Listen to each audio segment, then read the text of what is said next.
Up with News 8.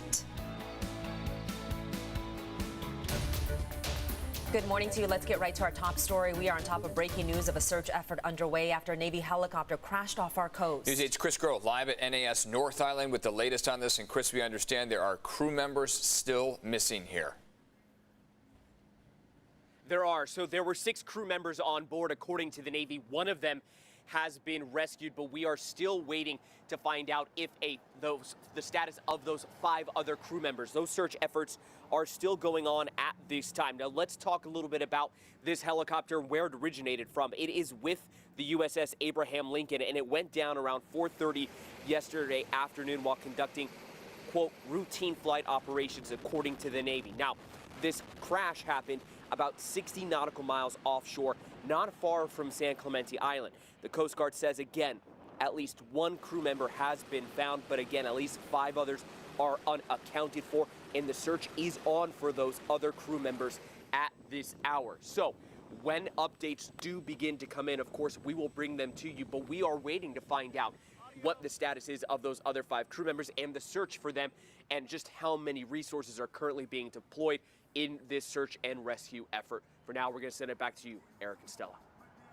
Okay, Chris, thank you so much. We're going to be watching this one closely. As soon as we get more information, we'll, of course, pass it on to you. There's a lot of reaction coming out from the military. As soon as we get that information, we will pass it along. Let's just get an update on our forecast now on this Wednesday. You might be seeing some wet roads here. Not a ton of rain, but more of a kind of mist out there. Yeah, just a little sprinkle here and there, a little drizzle. Pretty light stuff, all associated with our marine layer. Not that action that we saw yesterday morning with the thunderstorms that rolled through town. That's not expected to happen today. What we're seeing right here from Otay Mountain all the way to the coastline, we are all socked in. So there's that marine layer in full effect, blocking our view of that sunrise, which is in 20 minutes from now. Visibility may be low in some areas, especially Oceanside. You see it's down to 3 miles. Ramona, you're at 5 miles. That's also where we're seeing full saturation. So that's where that drizzle is likely occurring a lot more.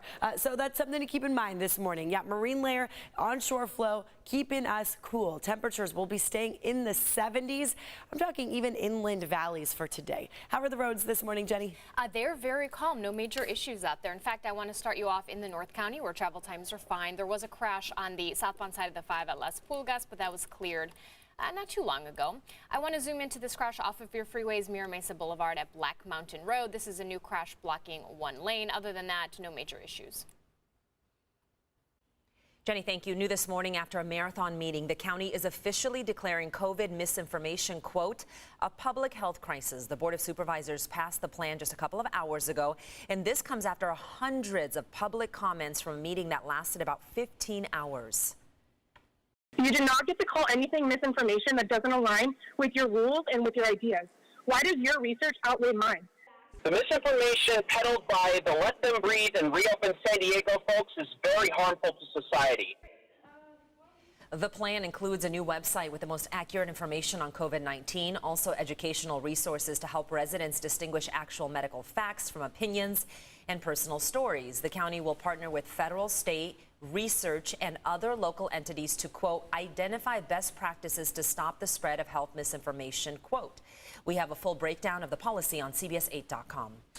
President Biden is defending the decision to withdraw from Afghanistan. The president says military commanders on the ground advised that ending the mission as planned was the best way to protect the lives of U.S. troops. He adds the U.S. will continue to work to get more Americans out of Afghanistan.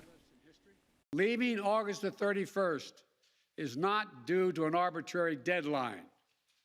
It was designed to save American lives. The administration estimates more than 122,000 people were evacuated. They claim around 300 Americans remain in Afghanistan.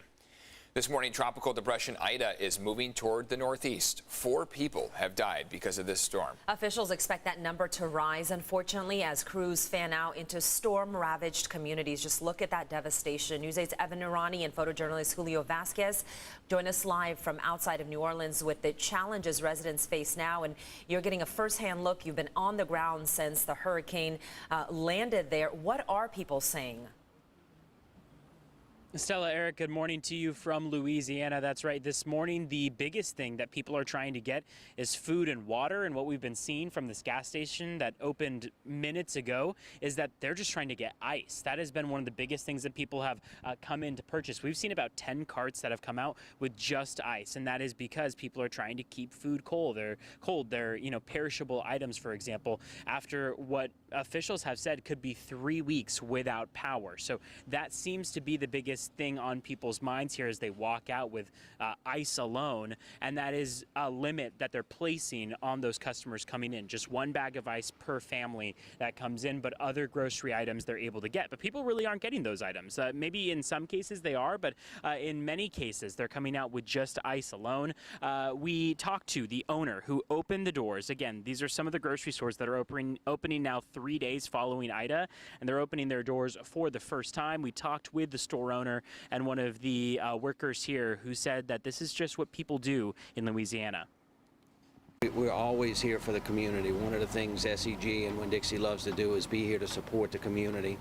And we're glad to be back early to get our customers taken care of. I had an opportunity to leave, but I told my mom I would stay because I knew we would open back up soon. So I chose to stay to at least help and make sure that everybody got what they needed as much as possible. Yesterday, we were about 30 minutes outside of New Orleans in Laplace, where there were lines of 5+ hours to be able to get some of those groceries and to get some of those gas items, for example. And there was a limit of just $20 of gas that they could fill up on, and still people waited in line for 5+ hours just to get that $20 worth of gas to get out of town. And now here in front of the grocery stores, people doing the same thing. They waited in a pretty decent, about hour-long line, and are now walking out with the necessities that they need. So a city still responding, and again, many of the people that we've talked to have said they are frustrated, they're angry that the government hasn't provided the response that they've needed, and instead they have to rely on these private businesses that are opening for the first time out of the goodness of their hearts, rather than FEMA being on the ground, for example, elected officials being on the ground. They're very, very frustrated that they're instead having to rely on these businesses for just to be able to survive, really. Stella, Eric, I'll send things back to you from New Orleans. Evan, thank you. Real concerns from people there. Yeah, thanks for the report.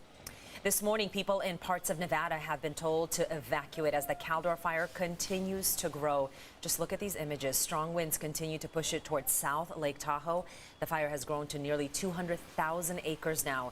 The governors of California and Nevada have declared states of emergency. Now, coming up in just a few moments, we're going to take a closer look at how crews are fighting this massive fire. And all evacuation orders have been lifted for the Chaparral fire burning in both San Diego and Riverside counties. The fire now 50% contained. It has burned more than 1,400 acres. 2 structures were destroyed. 1 firefighter suffered minor injuries. Taking a look outside here, getting a little bit of moisture out there, but it's not the rain we really need to get things wet with this drought we've been having, right? Yeah, of course. I mean, we're still obviously in a big deficit, but we did get some decent rain totals yesterday as those thunderstorms rolled through. So places like Vista got about 3/10 of an inch of rain. The mountains saw almost an inch of rain in some areas. So kind of depended on where you were. But for us today, marine layer, that's what we're noticing. So if it is a little damp outside, it's mainly that mist that comes when we have these deep marine layer clouds. I mean, they're pretty widespread today. This is the view, overcast skies across downtown San Diego. And what's happening today overall, here's the big picture of the West Coast, this little trough right here. So this troughing, unfortunately, bringing strong winds to the Lake Tahoe area yet again. So they still have those strong west to east winds. For us in San Diego, when we get west to east winds, that's that onshore flow, and that's what's bringing in that cloud coverage right there. So that's a main reason why you're waking up to cloudy skies right now. And it's also going to cool us down a bit. Cooler coastal breeze. That's what we're going to feel today. Right now, rain cloud forecast showing just that little light green, that form of drizzle that we get with the marine layer. By this afternoon, it may clear up. It may not, though, right along the coast especially. We know those marine layer clouds like to stick around. But here we are starting the 1st of September, and we're talking about this gloomy, overcast weather. Relative humidity numbers are up because of it, so we have added moisture in the air. We're in the 60s right now, but our afternoon highs are going to be well below average. I'll get into those details in your full forecast. Jenny. So traffic's not too bad out there. I'm going to show you your travel times across the board, which you're seeing a lot of green here. Zooming into the South County Coronado Bridge, starting to see a little bit of volume, but this is really minor. No major issues on that northbound 5 and the 805, but hey, give it an hour and we'll see how it's faring then. So crash-wise, I've got one off of your freeway. This is just west of the 15, Mira Mesa Boulevard. If you normally drive near Black Mountain Road, you will notice crews blocking one lane there. It's not a full closure of that intersection. No updates on anyone being hurt there. I will check back in on that for you. Up to the North County, no major issues on the 578 or the rest of the 15.